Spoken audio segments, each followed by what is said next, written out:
Hi, welcome to the Yellows Talker Show. My name is DV LeBron. Today, my very special guests are Dr. Hollingsworth, who is the superintendent at WISD, and Mr. Ryan Kahlden, who's the chief financial officer at WISD. How are you gentlemen doing today? Doing really well, DV. Thank you so much for having us. Thank you for coming on. I love having you guys on because we get this information out to the community, the parents and the people, the stakeholders at WISD. And getting out this information is very important. It makes for an informed people. And that's kind of where I aim to Well, I go. really appreciate the service you provide to the community. Thank you for it. Thank you. So Dr. Hollingsworth, you completed another year. Looks like it's been successful. Can you go ahead and kind of give me a quick intro for those that may not know you, and we'll go into the good stuff that WISD is doing. Yeah, Jerry Hollingsworth, superintendent. I'm finishing up my third year in Waxahachie ISD, and we have my wife Ginger and I. We're here with we have three boys, but my youngest is a student at Waxahachie High School. He will be a junior next year. So we came when he was still in the 8th grade. So he's going to be a junior in high school next year. So we're really excited to see him become an upperclassman. And we've just loved being a part of the community. And I've also got Ryan Kahlden. Ryan can tell you a little bit how long he's been in the district. Thanks, sir. I've been here 10 years. This is my 11th budget that we'll be preparing for the 24-25 school year. My wife works in the district. She's over in our curriculum department, and I have two kids. Drew is going to be a junior this year, and Sarah will be in 7th grade. Wow. So that's the beautiful thing about these local schools, that you guys not only are you running day-to-day operations, but you also got kids in here. So there's an investment in the school being successful. That's a beautiful thing. Again, I love that you came on this year. Again, we're going to talk budgets, and we're going to talk, but I wanted first, before we get into the issues, I want to talk about the good things that happened this year at WISD. Tell me about CTE. Tell me about graduations, because graduations is beautiful. Can you tell me about what happened this year? Yeah. So, it's funny. Before we came in here, we were actually doing, we have what's called our balanced scorecard. And our balanced scorecard is a really thin document. It's about 4 pages long, and it's how we keep track and how we score ourselves. We hold ourselves accountable. So our balanced scorecard has 4 priorities, and we review those regularly with our district leadership. And we were reviewing that today. And I'll tell you that we had well over 600, I think it was 641 students this year who received an industry-based certification through our career and technical education programs. And I know for a fact, DV, that's something that is near and dear to your heart, because my first year that I came on with you, you asked a lot of questions about what do we do for kids who may or may not be going to college. Now, career and technical education, a lot of those students do go to college. But we have through those certifications, our kids are able to leave us and go directly into the world of work if they so choose. But it also helps them to get further along into their areas of interest. And so, for example, we had, I think it was over 40 kids at Waxahachie High School, and I think about 25 kids at Global High School who received a certification that was health science based. So that's one great thing that is taking place in Waxahachie ISD. As you know, we continue to grow. We have right at 11,000 students in WISD. That number is going to grow as we go into the next school year. And we are building buildings. Last year, you and I were talking about a recently passed bond. So in the spring of 23, we passed a really large bond that is allowing us to build 3 new elementary schools, allowing us to renovate our 3 existing junior high schools. And we are knee deep in planning right now to open up comprehensive high school number 2, which will be a huge change for WISD.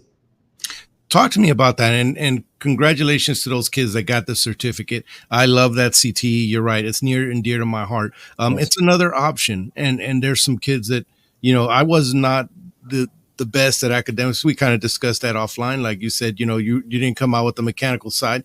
I came out with the mechanical side, and I've made quite a life for myself. And, it's it's a beautiful thing. So thank you for being a leader in that, Dr. Hollingsworth. I know you have. We've had this discussion, so thank you so much. Well, absolutely. But I have to give credit to my board. They are passionate about career and technical education. It is one of their greatest passions. That shone through 3 years ago when I interviewed in the summer of 21. That was a big deal to them, and it remains a big deal with our board today. I'll tell you something else that you were telling me offline about your experience in the Navy. And I'm not sure if you're aware, but we're really excited because this year we're opening, for the first time, we will have Naval Junior ROTC at Waxahachie High School. And we've never had ROTC, JROTC in our district. And so that's a new addition. We have a former lieutenant commander, a retired lieutenant commander in the Navy, who is actually coming on board to start that program for us. And we're really excited about that piece. And that'll be happening this year as well. And you would have been excited because I believe we had 15 kids who we recognized at graduation on Friday night who are going into the armed services. And so it was the largest group that we know of in WISD in a single graduating class. So really. You said 15. Yeah. Thank you, kids. If for the parents, thank you for raising kids, wonderful kids that decided to serve their country. Thank you, kids. I know that's a big decision. I was there at many moons ago. Thank you for wanting to serve your country.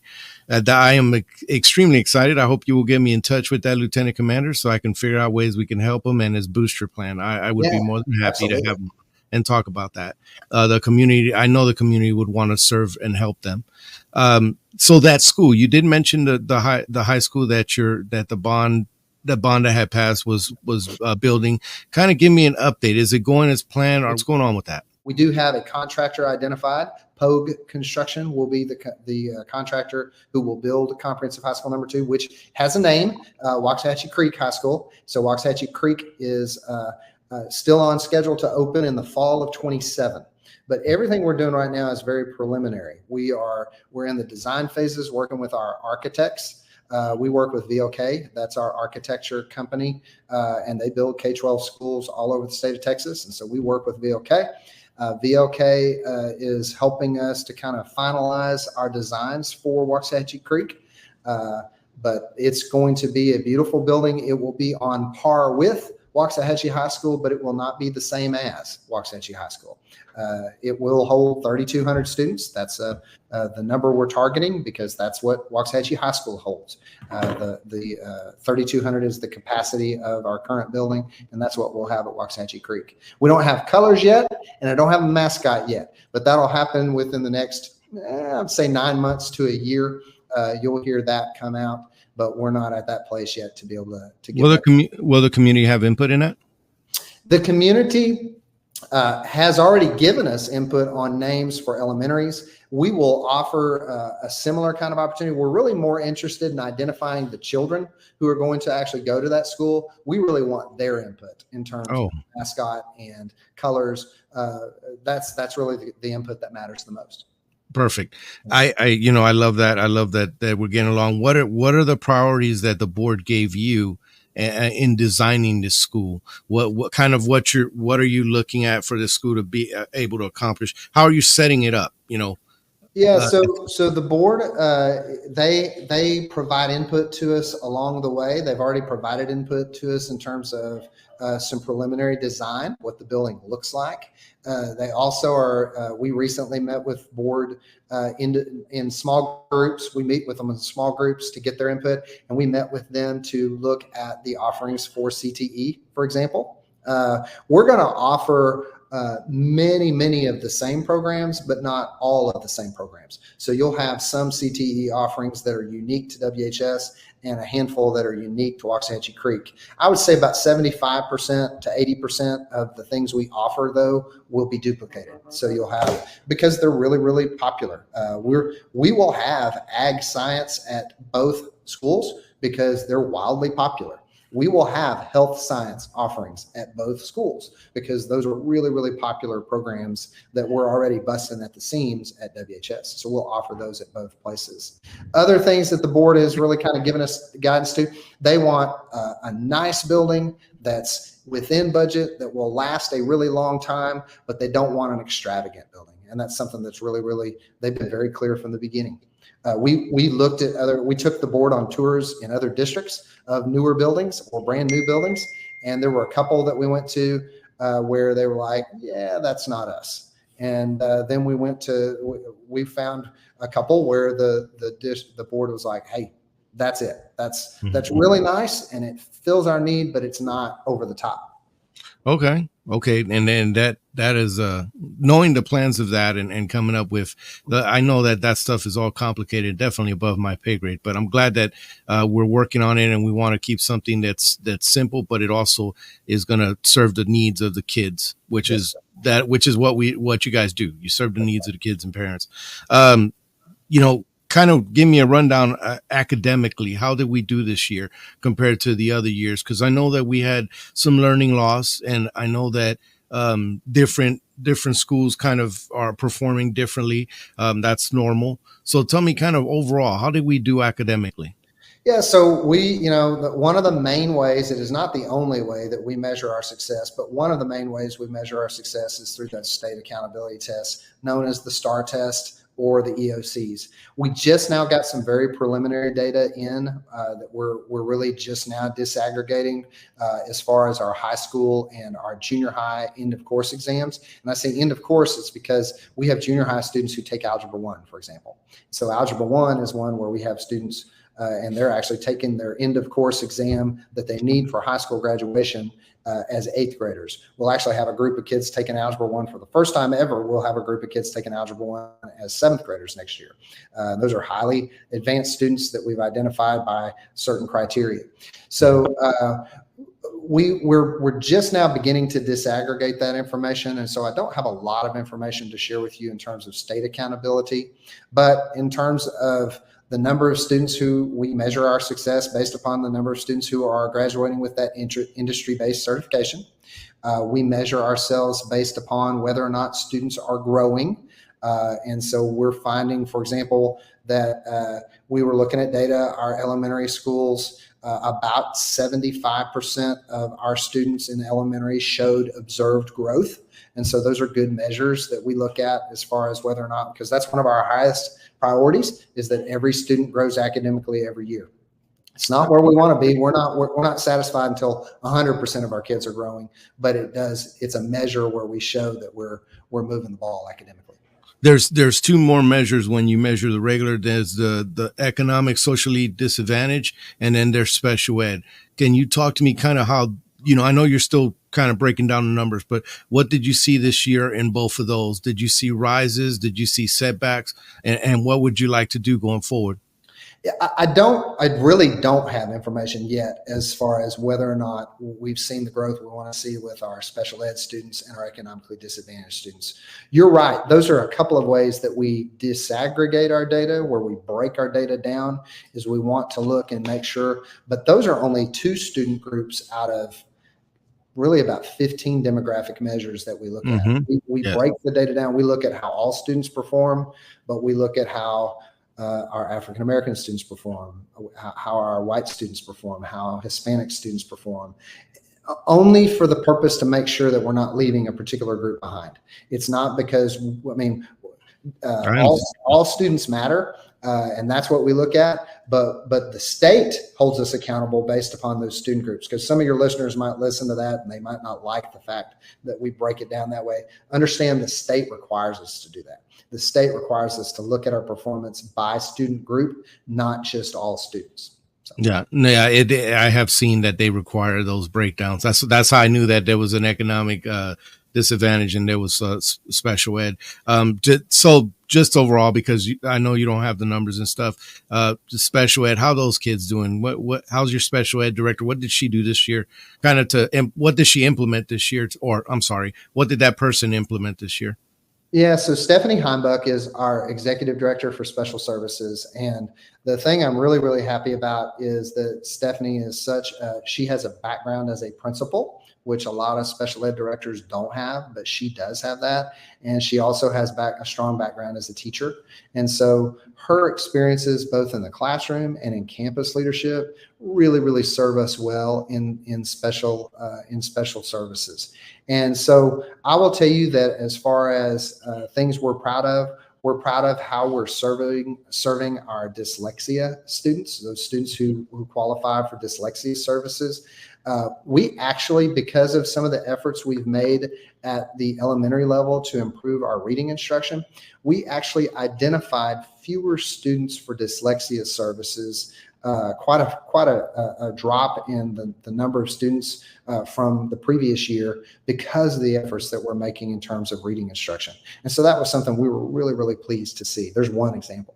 No, yes. And thank you, because you know that I'm a special needs dad. And I've asked you just about every year you come on about special needs kids, and God bless them. If there's any way that we could ever recognize them, you know, because they're probably not the most recognized. There's some way we could recognize them. I would love that. I know special education parents would love that too. And I'll share with you, two of my three boys are very, very dyslexic, and so that's near and dear to my heart as well. This year, there was several board meetings and public comment about this Amplify curriculum. Can you tell me about the Amplify curriculum and how it's going to be implemented? Kind of, you know, just talk about that. Yeah, so that is a curriculum that is being used in 200 to 300 districts throughout the state of Texas, some in our own county. And it's interesting because while I know of some neighbors we have in Ellis County who've been using Amplify Texas now for more than 2 years, it's for some reason it has had some level of controversy here. But bottom line is it's not an uncommon curriculum. It is one that the Texas Education Agency has recommended for districts to use. In fact, financially, it has incentivized districts to want to use Amplify Texas. And then there's a math component called Eureka. But we piloted that on 4 of our campuses, and we recently have adopted that moving forward on all of our elementary campuses so that we have a consistent curriculum that we're going to use. It's really not, I'm not sure why it's as controversial as it is, because the bottom line is it's just good instruction and it's just good resource materials, making that available to teachers. The job of being a teacher is really, really hard in 2024. Our kids come to us with a lot more needs than they used to 10 years or 20 years ago. And so what this curriculum is designed to do is it's designed to remove a lot of the grabbing resources from a variety of places to make my lessons in my classroom. And so some people will tell you, well, it's scripted and the teachers can't stray from that script. That could not be further from the truth. It is a prescriptive curriculum, meaning it is very well laid out. And so as a teacher, when I'm using either Amplify Texas or Eureka, I no longer have to go find the materials to teach. The materials are there. What it allows me as a teacher to do is to simply know what's in the lesson, understand the lesson well, and then go teach it. And that's the idea. It really makes my life easier. We had a survey of all of the teachers. There were about 91 teachers in our district who used Amplify Texas on those 4 campuses. And we surveyed them, and overwhelmingly, those teachers reported back to us that they were having to spend a lot less time preparing outside of the school day for lessons for class than they were prior to using this material. And so that's the purpose. The purpose is to give us consistency, make sure that every lesson that we deliver is on grade level or higher, and that teachers are having to work not harder, but to actually make their lives easier. how are the teachers at WISD kind of taking this? I know there's a political side, and that's not you. That's not your part. The board, and there was arguments about that. But as staff, as the superintendent, how have you seen the teachers receive this new curriculum? Overwhelmingly, those teachers who actually use the curriculum, they had very positive things to say about its use. And then if you talk to the parents and the kids who use those materials, they had even more positive things to say. They're very engaging. They loop back around and they reiterate certain concepts. And it's amazing, DV, to listen to the kids who have used the materials, to listen to the level of understanding, the vocabulary that those young people use. It's pretty astounding. I'm going to tell you one little story real quick that kind of illustrates that. So I go around and I do what we called it Soup with the Soup back in the spring. And I was at Marvin and I was talking to Miss Adamson. Miss Adamson is our Marvin Biomedical Academy Teacher of the Year. And she mentioned in our rounds, my campus rounds, she said that with her second graders, now these are 6 and 7 year old kids, with her second graders, they had just started a unit on westward expansion in the United States. Mm-hmm. And in that unit, there was a reference to democracy, to democratic structures, of government. Mm-hmm. And she said, her second graders said, oh, we talked about that in our unit on Greek mythology. The Greeks brought us democracy. Right. Second graders were making reference to her about, and that's one example of that is big. Yeah. That is big. That's a big concept right there. How did it come about, Dr. Hollingsworth? Was it like did you research and look and say, okay, this curriculum would be good for the district, or was it kind of something that was brought from the board, just so that the listeners know how you came to implement that? No, as is typical, we brought the recommendation to the board. The board, okay. The board didn't bring it. We brought it to the board, and that's what they pay us to do, is to make those kinds of educational decisions.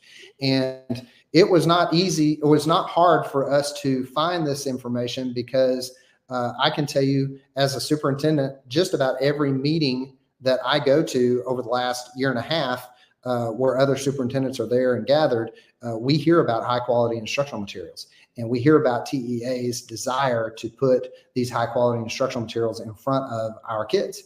And so I had heard about it on several occasions, as had members of our instructional team. Okay. Well, I mean, it was controversial. There was a lot of talk about, the board did pass it and you're implementing it. It sounds like the teachers like it. The kids are making some improvements. So we'll see how it goes. And next time I interview you, tell me kind of how it's going. Yeah. The last thing I'll say about that, DV, is there is a national Amplify curriculum that is not to be, every time you hear me talk about it, you'll hear me say Amplify Texas. Mm-hmm. And it's because Amplify Texas is approved through the Texas Education Agency. You'll hear some people say, well, it's a Common Core product. And there is a national version of Amplify, but we, by law, we can't use Common Core curricula in the state of Texas, and we don't. Our curricula are all approved through TEA. Okay. Well, sounds good. I thank you for that information for the public. That way they have it and they can review it. So as I was saying earlier, and I kind of jumped the gun, $4.5 million in the hole, Midlothian ISD, six something in the hole. Plano is closing down schools. Richardson is closing down schools. There's teachers being laid off. Fort Worth is pretty bad too. So it's happening to all the districts. This is where I go to our CFO. What happened there? Why are all these schools experiencing this, and how did it come about at WISD? Yeah, great question. So for Waxahachie ISD, DB, you just mentioned we're looking at about $4.5 million, so $4 to $4.5 million that we anticipate to be short this year. It's made up of a multitude of different things. For one of them, we operate a program that's called the School Health and Related Services. We shorten it as an acronym to SHARS. So it's a program in which we provide Medicaid services to Medicaid eligible students and get reimbursed a percentage of those costs from the state as part of this program. The state had an audit recently by the federal government, who funds the program through the state, and that didn't go so well. And the state is looking to recover costs from the districts by reducing the amount that they reimburse districts providing these services to reimburse them for costs that were disallowed by the federal government. So what that means for us and for all the other districts in the state of Texas that are operating a similar program is that of the $2 million that we would expect to receive in CHARS reimbursement, we don't anticipate that we're going to receive about $1.5 million of that, just due to the state reducing the reimbursement percentage. So we find ourselves in a scenario that we're dealing with increasing cost because the formula for funding schools has not been updated since 2019. And every other school district in the state is experiencing that same phenomena. The money is the same as it was in 2019, but your costs have been increased 20, 25, even more percent inflation annually as we go through this period. And so you have stagnant state funding mixed with cuts in programs like CHARS to where we're going to bring in less revenue, which is leading us into the scenario that we're looking at a budget deficit for the 23-24 school year that we're currently finishing up. How is your ADA affecting you? ADA is actually increasing in Waxahachie ISD, which is one thing that's really helping us a little bit. As our ADA increases, we see additional funding from the state. Unfortunately, as Texas is one of the few states that funds off of average daily attendance instead of enrollment. In most of the other states in this country, districts are funded off of enrollment. So you get resources or monies to buy resources for students based off the number of students enrolled in your district.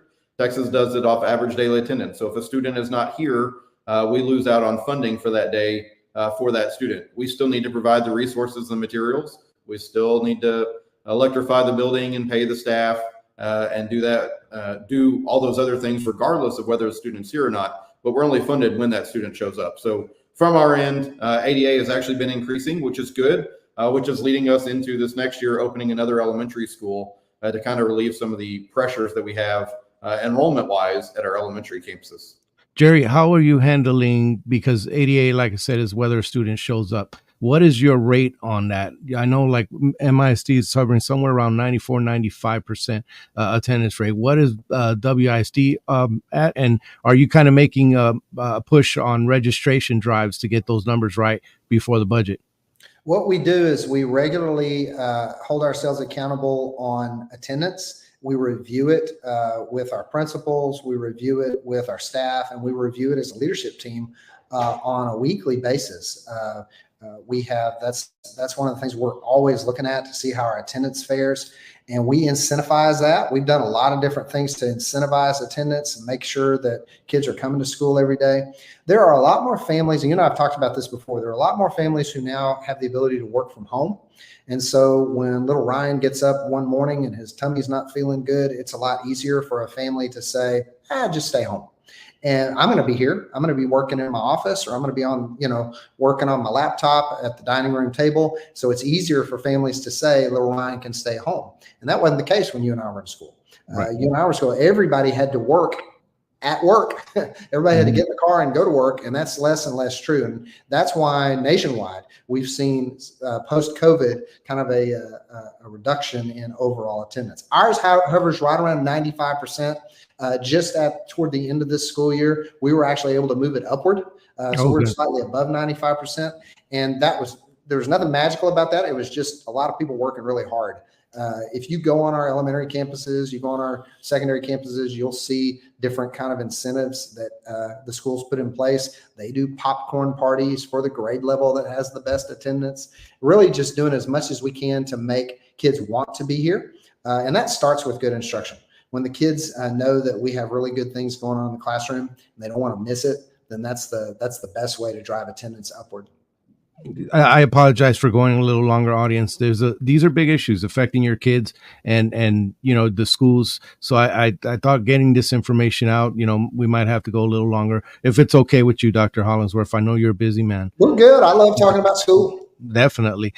So I don't know who wants to take this question, but one of the things that the budget is based on is growth. So you have a demographer that tells you, hey, it's going to be 6 point something growth. And then you kind of choose a number on what you want to base your growth on. what did you base it on last year? And how did that turn out? Did the growth from the demographer meet what actually happened? And this year, are you more conservative with the number? Are you going higher with the number? How are you handling that? So we get a quarterly estimate from our demographer on what we think enrollment's going to be for approximately the next 10 years. And so every quarter we'll get a new report and a new update from our demographer on where that sits. Generally speaking, we will take the demographer's number and multiply it by about 0.75%. So we are discounting the demographer's growth estimate a little bit as we build our budgets for the fiscal year. To say that that's our conservative measure to make sure that we are not counting on resources that don't actually show up, because we understand that there's a certain guessing nature to demographic services. So we always go in with our budget and discount that a little bit. Your question directly, the demographer did a really good job this year. We hit the numbers that the demographer was estimating in terms of student growth, but the demographer has also gone back in and lowered our growth percentage for next year.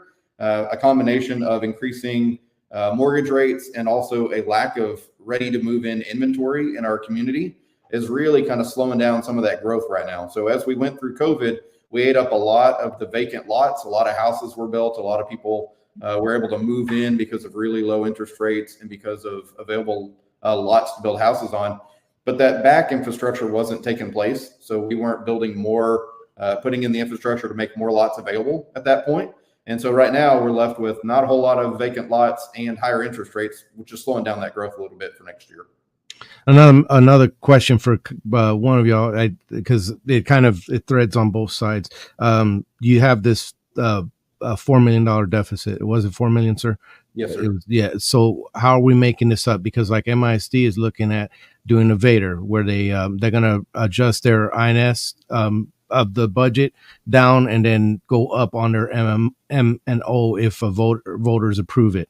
How are you filling that gap? And I mean, do you see? Well, I'll ask that next question. But how do you fill it in the gap? So our first step was to come together as one district between our leadership team and our campus-based teachers and paraprofessionals. And we formed a budget reduction committee.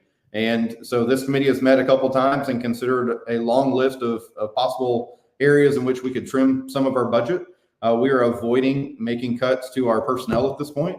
So we are going through what we call the discretionary budget, so non-people budget. And we've identified about $1.5 million worth of cuts that we're going to make for next school year, or trims that we can go through and do our best to get back and live within our means as best as we can going forward. Dr. Hollingsworth, if because there's variables in school funding. I mean, it's hard. I've been reviewing it for years and I barely understand it. I know it shifts throughout the year. There's shifts in money, and how it goes. It's never quite solid. But you have a $4 million deficit. Next year, it balloons a little bit. Are we looking at, suggestions on cutting staff, closing schools, anything like that? So, if it gets that bad, does it look like it's going to get that bad? Yeah. So let me give you a couple of clarifying points. When you compare us to Plano is in a very different situation than we are. Plano grew dramatically in the 80s and into the 90s.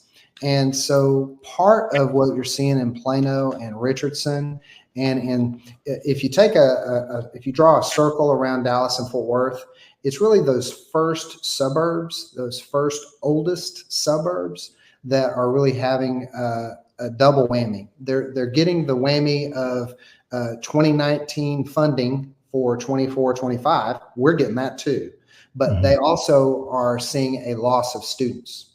We're not seeing a loss in students because of where we are and because we're growing so much as a community. Our growth actually helps us in that regard because it offsets some of the budget woes that Plano can't offset. That Plano grew so much in the 80s, 90s, and the 2000s that now it's starting to see an aging population. And people like to live in there, and so they still live there. They hadn't moved, but they're not selling their houses to young families, and they're not having more kids themselves. And so that's a phenomenon that some of our older suburbs are experiencing. We're not going to experience that phenomenon for about 3 or 4 more decades. We're not at that place. Waxahachie is going to do nothing but grow. And so that's part of the difference there. Mm-hmm. And so how bad can it get? I mean, I don't know. I think it's really important to remind your listeners that this is an unnecessary crisis. It's a made up crisis because basically because the voucher system that the governor is intent on getting. And, they sit on a record amount of cash in Austin.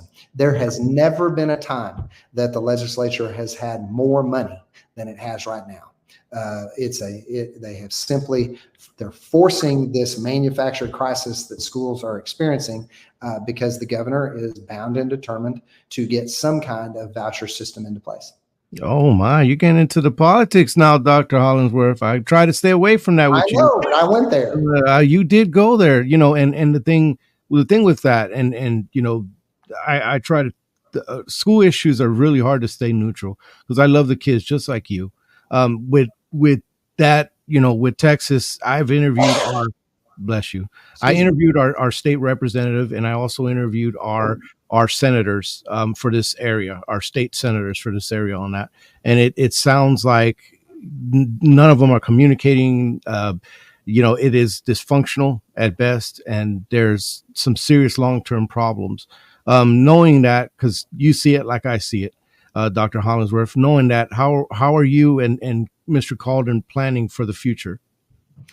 Yeah, so we plan based upon the best information we have. And right now, the best information we have is that there's no new money coming, that they're going to continue to fund us on the same per pupil allotment that the state afforded school districts in 2019. And so the way we do that is one thing that Mr. Kahlden didn't mention is that every single position that when somebody leaves, we scrutinize as to whether or not we have to replace that particular position. We go through master schedules. We have a program and a company we work with called Cardonics, and they actually help us look at all of our master schedules to identify inefficiencies. And over the last 2 years, we found significant areas where we were able to not replace certain positions in order to make sure that we're running our schedules as efficiently as possible. So that's one of the things that we do to continue to tighten our belts, if you will. But we fully believe that political issue is going to continue to kind of hang over our heads for the foreseeable future.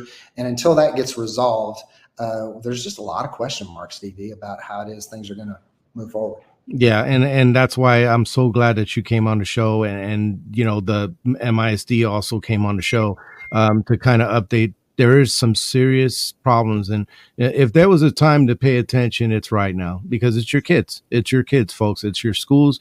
Agree or disagree on school choice, nonetheless, something has to get done, and it's not going to get done until there's pressure for it to get done. So, folks, pay attention because it's affecting. Last kind of budget, that deficit type question, and then I'll move on and get ready to close out. Mr. Kahlden, kind of inform the parents of WISD the amount that you've seen these costs go up with this inflation. So MISD, their insurance bill went way through the roof. Not something they were quite expecting, the amount that it went up. Did you experience that too, Mr. Kahlden? Yes, sir. Yeah, we're seeing a real tightening in the insurance market at this point, and it doesn't help with all the storms that we've had recently, all the damaging winds and the thankfully not here, but in our local community, the tornadic activity, those are really driving up those insurance market costs. And unfortunately, those are getting passed along to the consumers. And so we have definitely seen increases in our insurance bills, but it's not just insurance. We know that fuel has gone way up. The average consumer sees that when they go to the pump as well. We see significant cost increase in raw materials as we're going to build these the schools that we talked about earlier from the 2023 bond. We had to build in a cost estimator of about 1% per month of inflation. And while we're not still at that same level of inflation in the construction markets, those costs are proving to be almost right on target. So we're seeing our worst case predictions for the cost of these schools in terms of a 1% per month inflation escalator actually come to fruition because of the cost in the market, the cost of tradesmen, the cost of fuel, utilities, everything around us is seeing, those significant increases. And on average, it's been roughly 20 to 24% since 2019 that we've seen all these increases or these cost categories increase. Mm-hmm. Wow. That's good that the people get to know that the costs are just like it's costing you to do more. It's costing the school to do more with that same budget. So Dr. Hollingsworth, when you came into this budget, when it applies to teachers and staff, what were the priorities there? Well, I will tell you, we're still having conversation about that. We go through, we're on a September 1 budget. So our new budget starts September the 1st, whereas our friends in Midlothian, their new budget starts July the 1st. And that's different for different school districts. So we're a little further behind Midlothian in terms of getting our budget solidified. But we go through a process working with our board where we have our board help us identify what our priorities should be. And so we've had one budget workshop with the board in, was it March or April? It was March. And we're going to have our second one on June 10th. We'll have our third budget workshop with the board on August the 10th. August the 12th. And so the board actually helps us identify our priorities. I will tell you, one of the major priorities for our board has been to increase our fund balance. That's our district savings account. Just like you have a savings account at your house, and I do, so does the school district, and it's called our fund balance.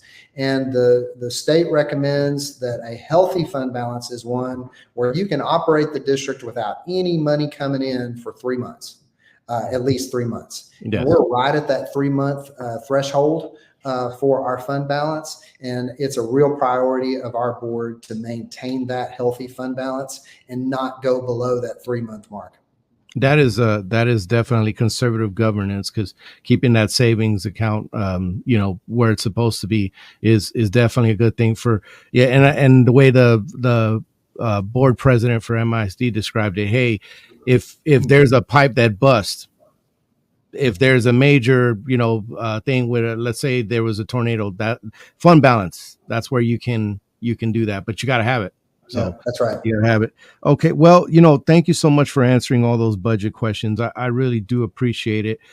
As we close out, I'd like for you to kind of talk about what your vision is going forward for this new school year, what you'd like to see, and maybe some information that the public needs to know.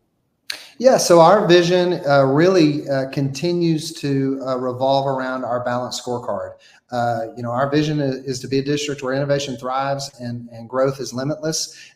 Those aren't just words for us. Our highest priority as a district academically is that every student grows academically every year, and that doesn't change. We're going to continue to do that as we roll into a new school year. Our priorities are student growth. Our second priority is related to honoring and supporting our staff. Our third priority is related to community engagement. And our fourth priority is financial integrity. Included in financial integrity is making sure that we have a great plan in place to deal with growth. And that's not student growth. We're talking about the growth of the community. The many people who are moving into our community, we want to have a great plan for that. We want to build really nice buildings that are going to last 50 plus years. And we want to continue to be able to accommodate by having great buildings for kids to learn in and having great instruction going on inside those buildings. That is fantastic. How have you, when we talked the first time, when you were just getting your feet wet, I talked to you about the culture. Because the culture is important at the school district or any organization, and you are the leader and you're setting that standard. Now that you can look back on it, how have you done with setting a good culture at WISD? Well, we're very, very blessed to have just a phenomenal, we have phenomenal kids who walk in the doors and phenomenal families that support them. B, we have an outstanding staff from our teaching staff to our bus drivers to our custodians. We have phenomenal people. And C, we have outstanding leadership, outstanding board that has a great vision for success. We have really, really strong district and campus leaders who sometimes it's funny.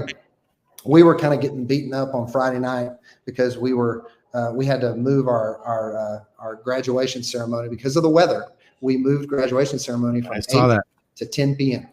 Mm-hmm. And in that hour and a half or so, where we were waiting to actually start the ceremony, we were getting pretty well skewered online by folks, and we remarked, I wish sometimes that there could be a camera in some of those meetings where our community could hear and see how much thought and care go into those kinds of situations and those kinds of decisions. Because what you would have heard is Jacob Perry, our high school principal, weighing in on what he felt like is best for kids and families.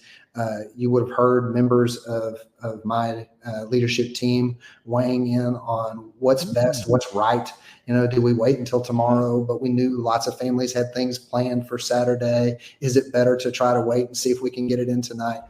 And so that was one example of hundreds of examples where people truly work every day to make the best decisions for children, and to do so in an economical and efficient way. So anyway, what I find out, as we close out, what I find out doing this show is that when you're on the outside and you're looking in, it could be really easy to cast aspersions or to, beat up on either the elected officials or the people the staff running these different institutions in Ellis County.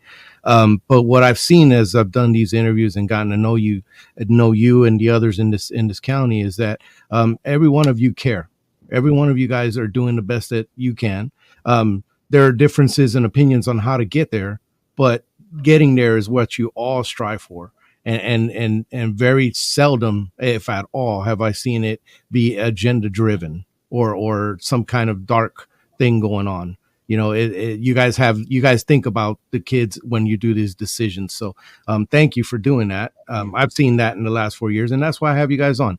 That way these people could see you, talk to you, or at least hear you talk, hear you explain those things. Like that graduation thing. I saw that, Dr. Hollingsworth. It was pretty brutal. And I'm glad you addressed it. So, but it was great the next morning. If you saw the comments the next morning, we heard from tons of folks who were like, "Man, I'm so glad we got that finished." So yeah, no, it's like that. Online is an interesting world. But thank you so much again for coming on. Can you stick around real quick after the show? Sure.